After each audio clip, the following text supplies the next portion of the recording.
마가복음 16장 14절에서 20절까지 말씀. 그 뒤에 11 제자가 음식을 먹을 때에 예수께서는 그들에게 나타나셔서 그들이 믿음이 없고 마음이 무딘 것을 꾸짖으셨다. 그들이 자기가 살아난 것을 본 사람들의 말을 믿지 않았기 때문이다. 또 예수께서 그들에게 말씀하셨다. 너희는 온 세상에 나가서 만민에게 복음을 전파하여라. 믿고 세례를 받는 사람은 구원을 얻을 것이요 믿지 않는 사람은 정죄를 받을 것이다. 믿는 사람에게는 이런 표징들이 따를 터인데 곧 그들은 내 이름으로 귀신을 쫓아내며 새 방언으로 말하며 손으로 뱀을 집어들며 독약을 마실지라도 절대로 해를 입지 않으며 아픈 사람에게 손을 얹으면 나을 것이다. 주 예수께서 그들에게 말씀하신 뒤에 하늘로 들려 올라가셔서 하나님의 오른쪽에 앉으셨다. 그들은 나가서 곳곳에서 복음을 전파하였다. 주님께서 그들과 함께 일하시고 여러 가지 표징이 따르게 하셔서 말씀을 확증하여 주셨다. 아멘. 지난 주일은 부활주일이고 오늘은 부활주일 다음 주일입니다. 1년 52주 주일마다 부활 기념하는 주일입니다. 부활절에 예배 나올 때마다 예수님의 부활을 기억하고 예수님이 부활하심으로 나의 죄값을 모두 해결해 주셨다는 그런 확신과 기쁨으로 예배를 드릴 수 있기를 바랍니다. 오늘은 부활하신 예수님께서 남아있는 제자들에게 또 우리에게 교회에게 주신 당부와 약속에 대해서 좀 살펴보기를 원합니다. 일을 시키셨어요. 일을. 심부름을 시켰다 이렇게 볼 수도 있습니다. 여러분, 심부름을 시킬 때 심부름도 아무한테나 안 시킵니다. 좀 믿을 만한 사람한테 시키죠.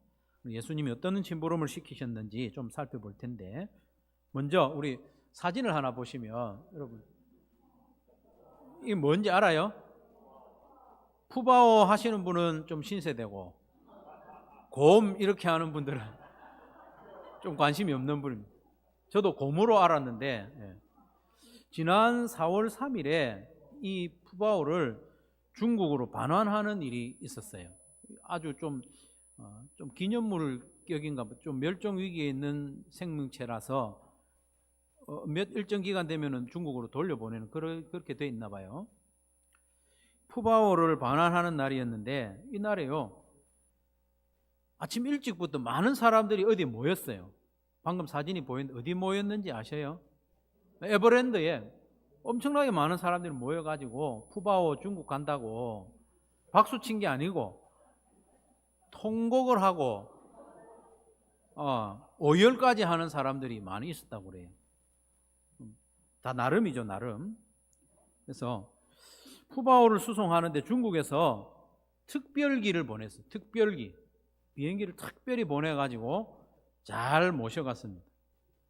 더 놀라운 일은 이 푸바오를 사육하던 사람이 있는데 이 사람 이름 아는 분 있죠, 혹시? 네. 놀라운 일입니다.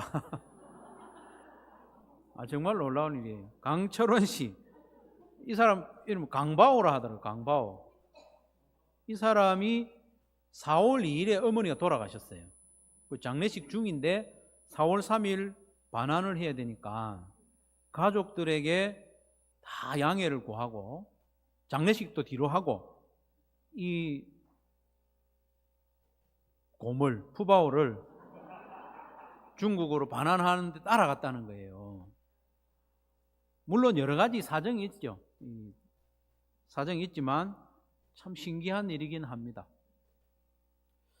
푸바오를 반환하는 이 일도요, 이걸 보내는 일도 철저하게 준비하고 진행을 하는데 하물며 하나님이신 예수님이 사람이 되시고 오셔서 십자가에 죽으시고 부활하심으로 이루신 그 구원의 복음을 전하는, 그걸 전달하는 심부름꾼, 더 신중하게 선정해야 하지 않겠나 그런 생각을 해요. 아무한테나 맡기는 게 아니고 신중하게 선정해서 맡겨야 될 것 같은데, 그런데 이 복음을 전파해야 할 이 제자들, 이 심부름꾼의 상태가 그렇게 좋지 못합니다. 14절에 보시면 그 뒤에 11 제자가 음식을 먹을 때에 예수께서는 그들에게 나타나셔서 그들이 믿음이 없고 마음이 무딘 것을 꾸짖으셨다. 그들이 자기가 살아난 것을 본 사람들의 말을 믿지 않았기 때문이라고 했습니다. 제자들은 지금 믿음이 없는 상태예요. 별로. 그리고 마음이 무디어졌다. 무디어졌다는 걸 전에 말씀드렸듯이 칼날이 무디어진 게 아니고 마음이 딱딱해졌다. 돌처럼 굳어져 있다. 그런 말입니다. 제자들의 상태가 안 좋습니다. 제자들은 부활하신 예수님을 본 사람들의 말을 여러 번 들었는데 안 믿은 거예요. 막달라 마리아가 부활하신 예수님 만나고 예수님 살아계신다. 11절에 보면 그러나 그들은 예수가 살아계시다는 것과 마리아가 예수를 목격했다는 말을 듣고서도 믿지 않았다는, 제자들이 그랬어요. 12절 13절에 보면 또 다른 제자들의 말도 믿지 않았죠. 그 뒤에 그들 가운데 두 사람이 걸어서 시골은 엠마오입니다. 엠마오로 내려가는데 예수께서는 다른 모습으로 그들에게 나타나셨다. 영화로운 모습으로 나타나셨죠. 그들은 다른 제자들에게 되돌아가서 알렸으나 제자들은 그들의 말도 믿지 않았다. 한 번이 아니고 여러 차례 예수님이 부활하셨다는 소식, 증인의 말을 들었지만 제자들은 믿지 않은 거예요. 그래서 예수님께서 직접 나타나셔가지고 꾸짖었다고. 그런데 가만히 생각해 보면 제자들의 입장도 좀 이해가 돼요. 왜냐하면 죽은 예수님이 다시 살아났다는 이 일은 상식적이지는 않기 때문에 그래요. 상식적이진 않아요. 일반적으로 경험할 수 있는 일이 아니에요. 예를 들어서 조선시대 사람에게 우리가 짠 나타나가지고 현대에서 우리가 일반적으로 경험하는 일들을 막 이야기하면 그 사람들이 믿겠습니까? 못 믿을 일이 많습니다. 시대만 달라도 그래요. 서울에 있는 사람하고 부산에 있는 사람이 얼굴 보면서 이야기할 수 있다. 그렇게 하면 조선시대 사람이 믿겠습니까? 안 믿겠습니까? 안 믿어요. 수백 명의 사람이 철로 된 어떤 기구를 타고 하늘을 날아다닌다. 일본 갔다 왔다. 이렇게 하면 조선시대 사람들이 믿겠습니까? 믿지 않습니다. 왜? 시대가 차이 나기 때문에. 시대가 몇백만, 200년만 차이 나도 믿지 못할 일이 얼마나 많겠습니까? 하물며 차원이 다른, 시대가 아니고 차원이 다른 일을 이야기하면 믿기는 어려워요. 차원이 다른 일이죠. 하나님은 우리 차원의 존재가 아니잖아요. 신이잖아요. 신이신 하나님이 사람의 차원에 들어오셔서 행하신 일들을 이야기하면 잘 안 믿어질 거예요. 그렇지만 마음을 고쳐먹고 우리 사람과는 다른 차원의 세계가 있다는 것을 믿으면, 영적인 세계가 있다, 하나님이 계신다, 그것을 받아들이면 예수님이 죽었다가 살아났다는 소식을 들었을 때 그것을 믿는 것이 어렵지가 않습니다.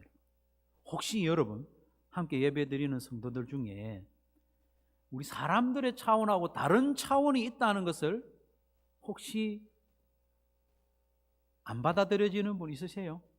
다른 차원이 분명히 있습니다, 여러분. 과학자들도요, 다른 차원이 있다고 그래요. 다른 차원이 있습니다. 어쨌든 제자들도 예수님이 다시 살아나셨다는 소식을 거듭 들어도 믿지 못했어요.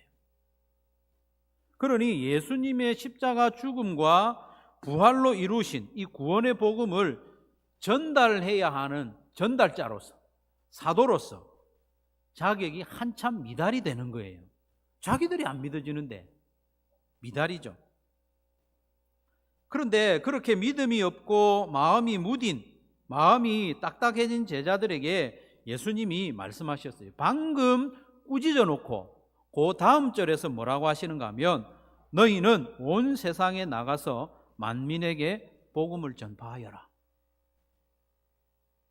여러분의 입장이라면, 여러분이 예수님의 입장이라면 이 제자들한테 이 막중한 사명을 맡기겠습니까? 믿지도 않고 마음이 무뎌진 이 오합지졸 같은 제자들에게 맡기겠습니까? 저 같으면 차라리 이 귀한 복음을 아리마대 사람 요셉, 아니면 니고데모 같은 사람에게 맡기고 싶어요. 베드로는요, 여종 앞에서도 예수님 모른다고 거듭 부인한 그런 실패자지 않습니까? 거기에 비해서 아리마대 사람 요셉은요, 예수님을 십자가에 못 박도록 빌라도에게 넘기자 이렇게 말하는 공회원들, 무시무시한 그 재판 자리에서도 아니요, 그게 옳지 않습니다 라고 용감하게 말했던 사람이 아리마대 사람 요셉입니다. 저 같으면 이 사람에게 맡기고 싶어요. 복음 전파하는 일을. 니고데모라든지. 요셉은 사람들의 눈총과 비난을 감수하고 총독 빌라도에게 가서 예수님의 시신을 내놓으라고 한 사람입니다. 예수님을 장사 지내고 나면 얼마나 핍박이 많겠습니까? 그럼에도 불구하고 시신을 받아서 자기가 준비한 새 무덤에 예수님을 장례 치른 그런 신실한 사람입니다. 여러분, 학식이나 인품에서 베드로나 이 제자들과는 비교가 안 될 만큼 뛰어난 사람이 아리마대 사람 요셉이고 니고데모입니다. 그런데 예수님은 계속 실망시키는 이 제자들, 자꾸 높은 자리만 탐하는 이 제자들, 실패하는 사람들, 부인하는 자들, 도망간 사람들, 이 사람들에게 예수님의 부활 소식을 전하라고 맡겨주신 거예요. 얼마나 감사한 일인지 모릅니다. 예수님께서 굳이 이 오합지졸 같은 제자들을 끝까지 믿어주신 것은 예수님의 신실하심 때문입니다. 예수님은 한번 불렀다가 파면시키지 않습니다. 예수님이 부르시면 후회도 없고 실수가 없습니다. 예수님은 신실하신 분입니다. 한번 부르면 끝까지 사용해 주시는 거예요. 예수님은 누구든지 불러서 고치십니다. 다듬으십니다. 그래서 끝까지 사용하도록 해주시는 능력의 예수님이라는 것. 우리는 보통 사람을 불러가지고 좀 쓰다가 몇 번 실망시키면 다음에는 안 써주는 거잖아요. 우리는 사람을 변화시키지 못하지만 예수님은 고치고 다듬을 수 있기 때문에 얼마든지 계속 사용하신다는 것. 예수님이 사용하지 못할 사람은 아무도 없습니다. 단 순종하는 사람을 쓰십니다. 순종하는 사람. 우리 예수님은 능력이 뛰어난 사람을 찾아다니는 분이 아니에요. 우리 예수님은 순종하는 사람을 다듬고 능력 주셔서 사용하시는 분입니다. 그 예수님이 부활하신 이후에 이 명령과 당부를 마가복음에서만 하신 게 아니고, 물론 같은 내용이지만 마태복음, 누가복음, 요한복음에도 보면요, 부활하신 예수님이 이 당부를 하는 내용을 공히 기록을 하고 있습니다. 중요하니까. 마태복음 28장 18절에서 20절, 우리 잘 아는 말씀인데 같이 한번 읽겠습니다. 시작. 예수께서 나와 말씀하여 이르시되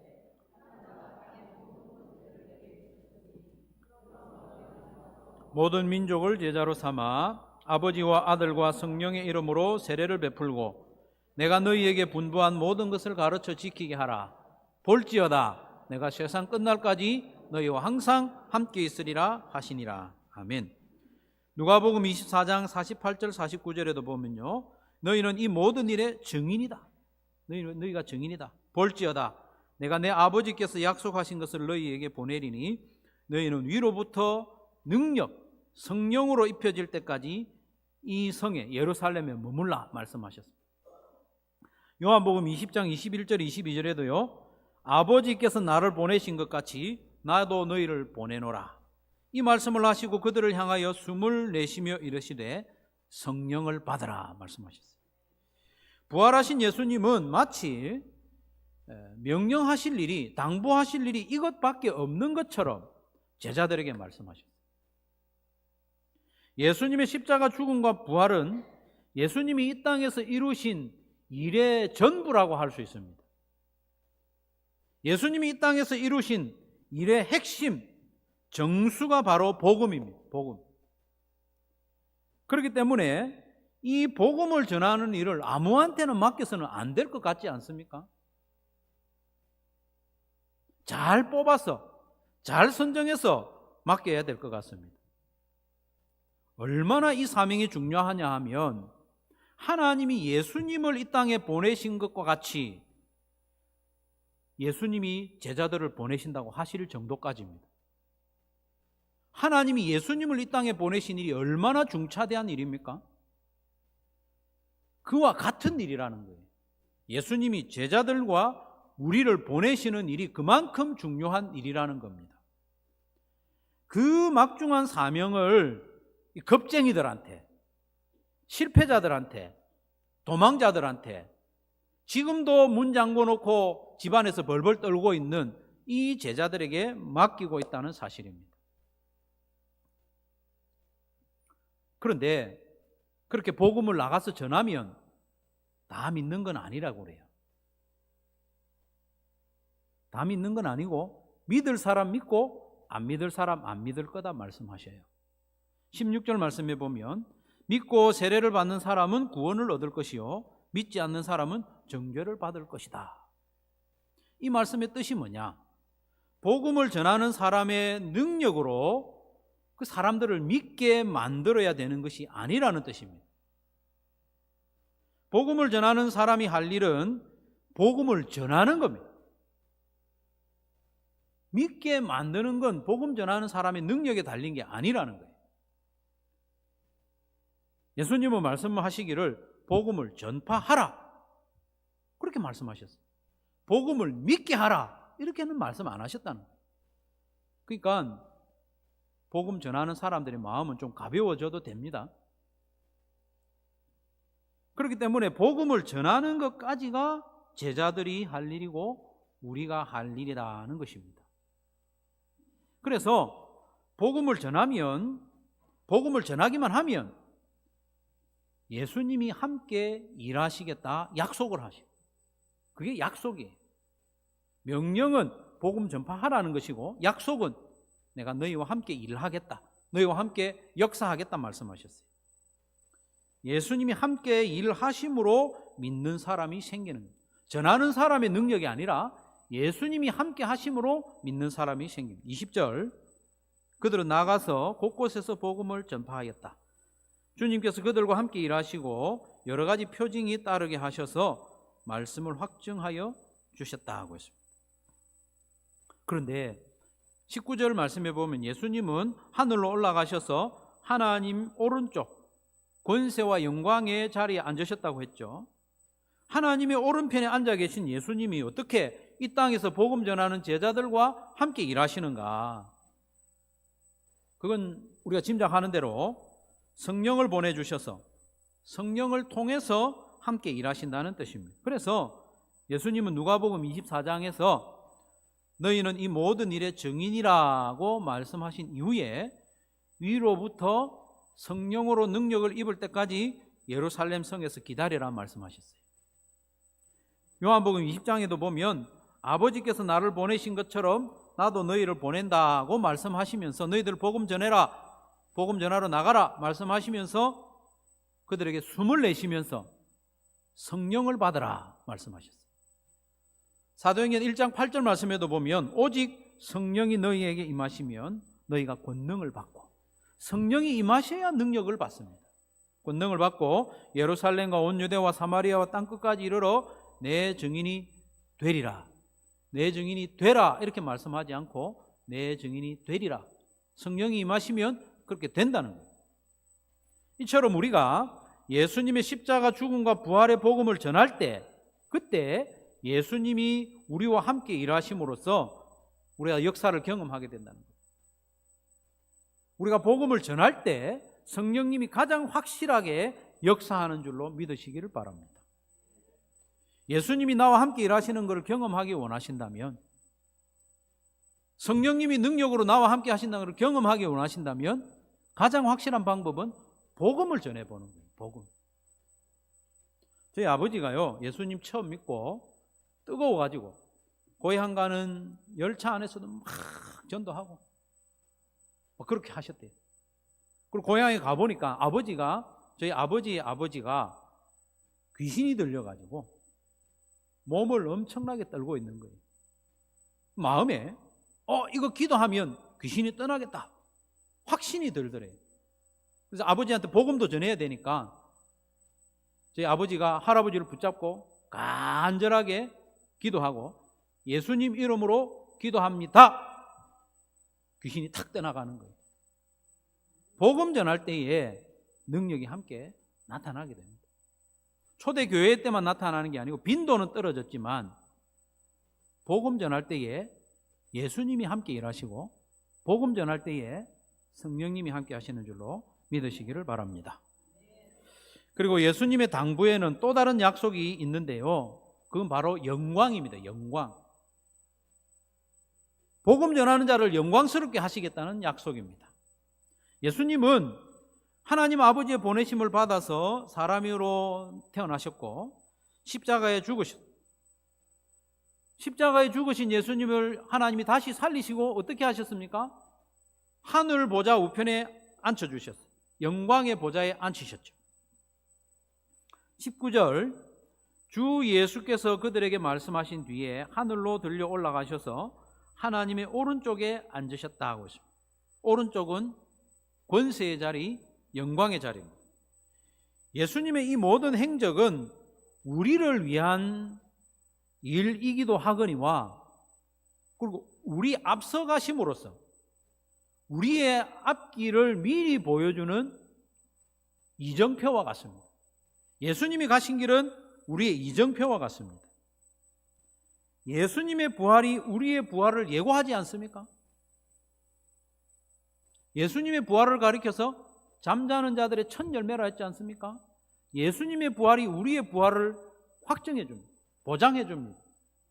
그리고 예수님의 승천과 예수님의 영광의 보좌에 앉으신 것은 우리도 그렇게 될 것을 보장해 주는 겁니다. 로마서 8장 17절에 보면 자녀이면 또한 상속자 곧 하나님의 상속자요 그리스도와 함께한 상속자니 우리가 그와 함께 영광을 받기 위하여 고난도 함께 받아야 할 것이니라 하고 있습니다. 예수님이 낮아지신 이후에 고난 받으신 이후에 승천하셔서 영광을 받으신 것처럼 우리도 그렇습니다. 그래서 우리 예수님이 우리를 보내신 거예요. 우리를 예수님과 함께 상속받게 하기 위해서 예수님과 함께 영광을 얻게 하기 위해서 우리를 보내셨음을 믿으시기를 바랍니다. 우리를 뭐하러 보내셨습니까? 예수님이 이루신 구원의 복음을 전하도록 우리를 보내셨습니다. 그러니 예수님의 보내심에 기쁨으로 순종하는 저와 여러분 되시기를 바랍니다. 복음 전하는 일에 기쁨으로 순종합시다. 그 첫걸음은 언제나 VIP를 구체적으로 정하는 데서부터 시작합니다. VIP를 정하는 것이 바로 전도입니다. VIP를 정하는 것이 전도의 첫 걸음입니다. 그리고 VIP를 위해서 기도하는 것, 그것도 전도입니다. 기도하는 것도 전도입니다. VIP를 사랑으로 섬기고 그의 필요를 채워주는 것도 전도입니다. 목장으로 교회로 초대하는 것도 전도입니다. 그리고 우리가 속한 목장을 VIP를 잘 맞아들일 수 있는 따뜻한 공동체, 행복한 공동체로 만드는 것도 전도의 과정입니다. 새 생명이 태어나서 목장으로 왔을 때 잘 정착할 수 있도록 용납해주고 사랑해주고 기도하는 공동체로 세워나가는 그 과정이 바로 전도인 거죠. 구체적으로 예수님의 십자가 죽음과 부활을 전하는 것도 전도이고 그것이 전도의 핵심입니다. 우리가 전도를 하지만 잘 안 믿을 것 같죠? 잘 안 믿을 것 같죠? 차원이 다른 이야기를 하기 때문에 잘 안 믿어지는 것이 정상입니다. 예수님이 십자가 죽으셨다가 사흘 만에 부활하셨다는 거, 우리가 죽은 이후에도 부활할 것이라는 거, 영생을 얻을 것이라는 거, 차원이 다른 이야기이기 때문에 잘 안 믿어집니다. 그래서 예수님이 약속하셨잖아요. 너희들이 복음을 전하면 내가 함께 일할 것이다. 너희들이 복음을 전할 때 내가 항상 함께 있을 것이다. 성령으로 능력을 더딥혀 줄 것이다. 말씀하시지 않습니까? 그래서 성령이 역사하는 거죠. 고린도전서 12장 3절 말씀해 보면 성령을 힘입지 않고서는 아무도 예수를 주님이시다 하고 말할 수 없다고 했어요.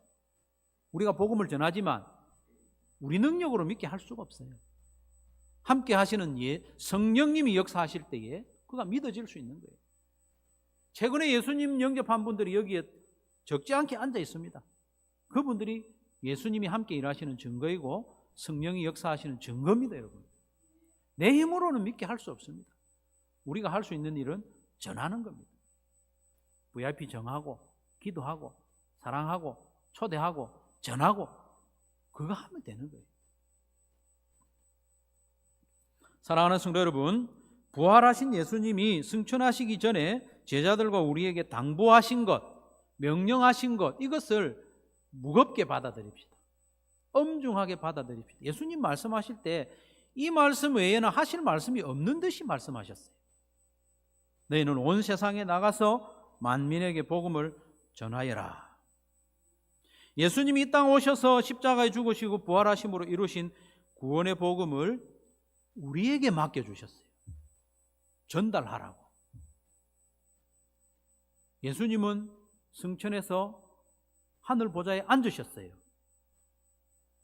우리가 아니면 이걸 전할 사람이 없어요. 다른 대안이 없습니다. 심부름도 아무에게나 안 시킨다고 했죠. 우리가 올바른 심부름꾼이라서 맡겨주신 건 아니에요. 예수님이 함께 하실 것이기 때문에 맡겨주신 겁니다.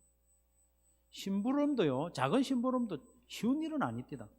제가 어릴 때 큰형님이 심부름을 하나 본 시장에 가서 계란 하나 사오느라 자기 라면 끓여 먹는다고 계란 심부름 막 갔다가 오다가 들고 오다가 제가 엎어졌어요. 계란이 깨져가지고 얼마나 구박을 받았는지 모릅니다. 여러분, 계란 심부름 하나도 쉬운 일이 아닌데 예수님께서 십자가 죽으시고 부활하심으로 이루신 이 구원의 복음을 우리한테 맡겨주셨으니 얼마나 영광스러운 일입니까? 복음 전하는 이 심부름을 우리에게 시켜주셨으니 감사함으로 감당해야 하는 거죠. 우리가 능력이 뛰어나서 맡기신 게 아니에요. 예수님이 함께 일하실 것이기 때문에, 성령님이 능력을 주실 것이기 때문에, 또 우리에게 영광을 함께 누리기 위해서 우리에게 이 사명을 맡겨주셨지 않습니까? 열심히 사명에 충성하다 보면 우리도 예수님과 같이 영광의 자리에 앉게 되는 것입니다. 그러므로 기쁨으로 또 사명감을 가지고 이 일에 순종합시다. VIP를 정해야죠. 우리 전도를 하루아침에 이전과 완전히 색다르게 완벽하게 할 수는 없죠. VIP를 아직 안 정하신 분은 이번 주에 할 일이 뭐냐? VIP를 정하는 겁니다. 그게 전도입니다. VIP는 정했는데 나 기도 안 했다. 그럼 VIP를 위해서 기도하는 것이 전도입니다. 한 단계씩 하는 겁니다. 기도는 했는데 내가 VIP한테 한 번도 말도 안 걸어봤다. 그런 분은 말도 걸고 그 필요를 채우고 섬기는 거예요. 그게 전도입니다. 예수님 이야기 내가 한 번도 못 해봤다. 이번 주간에는 내가 예수님 이야기 꼭 한번 하리라. 그게 전도입니다. 목장으로 초대하고 교회로 초대하고 계속 하는 그것이 전도입니다. 그렇게 할 때에 예수님이 함께 일하시고 성령의 능력으로 역사가 일어나는 겁니다. 입 다물고 있으면 아무 일도 안 일어납니다. 입을 열어야 돼요. 그래서 예수님이 하나님의 보내심에 온전히 순종하셨던 것처럼 우리도 예수님의 보내심을 받았으니 그 예수님의 보내심에 온전히 순종하고 충성하는, 그래서 예수님이 함께 일하심을 경험하기도 하고 또 예수님의 영광에 동참하는 저와 여러분 되시기를 주님의 이름으로 축원합니다.